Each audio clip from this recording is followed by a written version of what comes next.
ये जो अभी अंदर से जो जानकारी आ रही है, और मैं पढ़ रहा हूं अभी, देखिए जो अभी जानकारी आ रही है कि दिल्ली और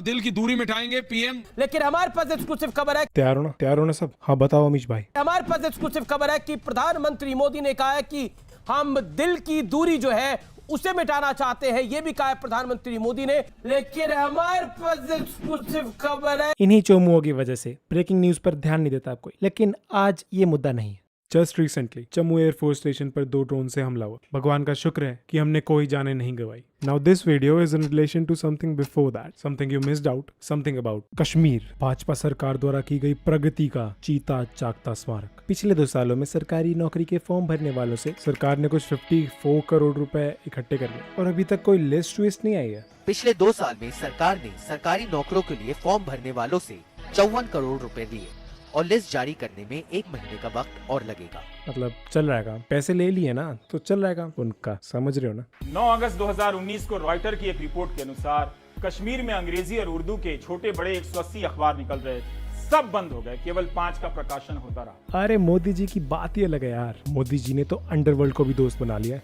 उस गैंग का नाम सुना है? कुपकार गैंग। आज मीटिंग करके आए, फोटो वोटो भी खिंचाई है। भारत के इतिहास में आज तक प्रधानमंत्री के आवास में किसी गैंग का स्वागत नहीं हुआ था। मेंबर नहीं, पूरा का पूरा गैंग हाजिर था और स्वागत कर रहे थे खुद प्रधानमंत्री। अच्छा देखो सीन क्या है। यूनाइटेड नेशंस बार बार पूछ लेता है कि हाँ भाई क्या कर रखा है कश्मीर में, और यूपी इलेक्शंस भी पास आ रहे हैं, तो इन्होंने कहा चलो जी 2 साल में पहली बार एक मीटिंग कर लेते हैं और इसी के साथ पूरे देश और दुनिया को दिखला देंगे कि कश्मीर में क्या शांति का माहौल है, क्या गजब, मतलब एकदम पीसफुल। तो रवीश कुमार ने सिंपल सा सवाल उठाया। जिन लोगों को प्रधानमंत्री और भाजपा कल तक कह रहे थे कि ये डेमोक्रेसी के सबसे बड़े दुश्मन है, आज उन्हें ही सामने बैठाकर कश्मीर में डेमोक्रेसी पे सजेशन ले रहे हो। बीजेपी के नेताओं के खूब सारे बयान मिलेंगे कि गुपकार गैंग के लोगों ने रोशनी स्कीम में देश का सबसे बड़ा जमीन घोटाला किया है, कश्मीर को लूट लिया, पाकिस्तान परस्त हैं, भारत विरोधी हैं, कश्मीर 2 परिवारों की जागीर बनकर रह गई है। गृह मंत्री अमित शाह ही बता सकते हैं कि गुपकार गैंग को तिरंगे का अपमान करने, भारत को बदनाम करने, विदेशी ताकतों को जम्मू कश्मीर में बुलाने, कश्मीर को लूटने के तमाम आरोपों से किसने क्लीन चिट दी है। यह ट्वीट गृह मंत्री अमित शाह का है। उन्होंने 17 नवंबर 2020 को ट्वीट किया है कि कांग्रेस और गुपकार गैंग जम्मू कश्मीर को आतंकवाद और उथल पुथल के दौर में ले जाना चाहते हैं। गुपकार गैंग ने भारत के तिरंगा का अपमान किया है। ये लोग चाहते हैं कि विदेशी ताकतें जम्मू कश्मीर में दखल दें। महबूबा मुफ्ती और फारूक अब्दुल्ला पर मनी लॉन्ड्रिंग के केस चल रहे हैं और उन्हें लोकतंत्र की बहाली के लिए प्रधानमंत्री आवास में बुलाया जाता है। किसी को गैंग कहने के बाद उसी के बगल में गृह मंत्री खड़े हों, ऐसे फोटो अवसर कम मिलते हैं। प्रधानमंत्री ने इस गैंग का अभिवादन किया। बैठक के बाद जब अमित शाह ने ट्वीट किया कि माहौल सौहार्दपूर्ण रहा, तब क्या उन्हें अपने पहले ट्वीट की याद आई होगी कि उप्स, इन्हें तो मैं गैंग कह चुका हूं, अब इन्हें डेमोक्रेसी कहना पड़ रहा है। इसी तरह गोदी मीडिया भी फंस गया। पहले वो गृह मंत्री के सुर में सुर मिलाकर गुपकार गैंग को खूब ललकारा करता था। अब उसे यह सवाल नहीं पूछा जा रहा है कि क्यों गैंग से मिले गृह मंत्री। भारत के किसान आहत हो सकते हैं कि जब दिल्ली से दूर के गैंग से प्रधानमंत्री मिल सकते हैं, तो दिल्ली की सीमा पर बैठे अन्नदाताओं के गैंग से क्यों नहीं मिल रहे हैं। आंदोलन जीवी तो गैंग से फिर भी बेहतर होते होंगे।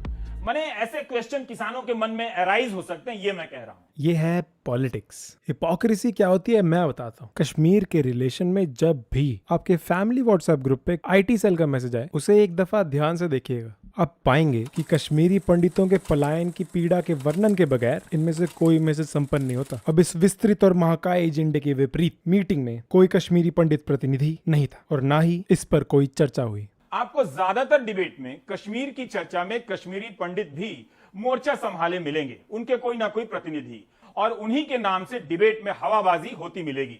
लेकिन धारा 370 हटाने के 2 साल बाद दिल्ली में पहली बैठक होती है और उसमें कश्मीरी पंडितों का अलग से राजनीतिक प्रतिनिधित्व नहीं होता है, उनका जिक्र तक नहीं होता। अब यहाँ एक और यूटर्न मारा सरकार ने। व्हाट्सएप यूनिवर्सिटी में आईटी सेल के 2 सबसे सफल अभियान हैं। पहला कि नेहरू मुसलमान है, दूसरा धारा 370। इसी जून महीने में कांग्रेस पार्टी के नेता दिग्विजय सिंह एक चर्चा में कहते हैं कि कांग्रेस अगर सत्ता में आई तो धारा 370 बहाल कर देगी। तो मध्य प्रदेश के मुख्यमंत्री शिवराज सिंह चौहान कहते हैं कि कांग्रेस पाकिस्तान की भाषा बोल रही है। लेकिन 24 जून को तो एक नहीं, कई नेताओं ने प्रधानमंत्री और गृह मंत्री के सामने धारा 370 बहाल करने की बात कह दी, जो बीजेपी के अनुसार पाकिस्तान की भाषा है। ऐसा कहने वालों को बैठक से बाहर भी नहीं किया गया। जोक नहीं कह सकता इसे, क्योंकि मैं सीरियस टॉपिक पर बात कर रहा हूं। सीरियस। अब देखो मीटिंग किसके बीच में हुई थी, बीजेपी और कश्मीरी लीडर्स के बीच में। बीजेपी वाले खुद कह रहे हैं कि एकदम मस्त प्रेम वार्ता हुई है बिना पाकिस्तान पे चर्चा के। मगर ये अच्छी बात है कि अंदर जाके किसी ने भी पाकिस्तान के साथ बातचीत होनी चाहिए, इस पर किसी ने कुछ नहीं कहा। ठीक है, अब गोदी मीडिया ने डिबेट किस पे किया। बैठक दिल्ली में हुई लेकिन दर्द हुआ पाकिस्तान। इनका इल्जाम था कि मीटिंग के अंदर गुपकार गैंग ने पाकिस्तान पे चर्चा की। कश्मीर के एक्स डेप्यूटी सीएम जो उस मीटिंग में थे, उन्होंने इस बात को नकार दिया।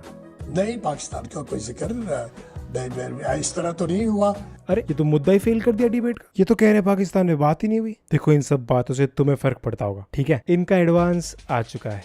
क्या इमरान गुपकार को कांग्रेस सरकार ज्यादा पसंद है? पाकिस्तान की डफली पर गुपकार का राग इसे माना जाए? क्या इमरान और गुपकार के बीच मिले सुर मेरा तुम्हारा वाला खेल चल रहा है? पाकिस्तान का भी ये पाकिस्तान की तरफ से कहा गया, पाकिस्तान और पाकिस्तान के प्रधानमंत्री फ्रॉम पाकिस्तान का स्टेटमेंट था। तो एक तरफ पाकिस्तान कह रहा है, पाकिस्तान के प्रधानमंत्री इमरान खान, इमरान के विदेश मंत्री ने पाकिस्तान आपके जहन में पाकिस्तान के वर्ड्स तो नहीं गूंज रहे? पाकिस्तान में जाकर कह रहे हैं पाकिस्तान को जो बोलना है बोलता रहे। पाकिस्तान के बारे में आपकी क्या राय है? हाफिज सईद, मसूद अजहर, पाकिस्तान। आप तो खुश होंगे सर, आज इमरान खान कह रहे हैं कि मोदी सरकार से बात करना बहुत मुश्किल है। 370 को लेकर आपको भी शिकायत, पाकिस्तान को भी शिकायत, लेकिन ये बातें कुछ लोगों को तो समझ नहीं आती, कुछ नेताओं को तो ये बात समझ नहीं आती। वो लगातार पाकिस्तान का राग अलापते रहते हैं। भाई इतना बड़ा तो सो मच सॉल्ट मत कीजिए सर। पेटीएम पर 50 रुपए प्राप्त हुए।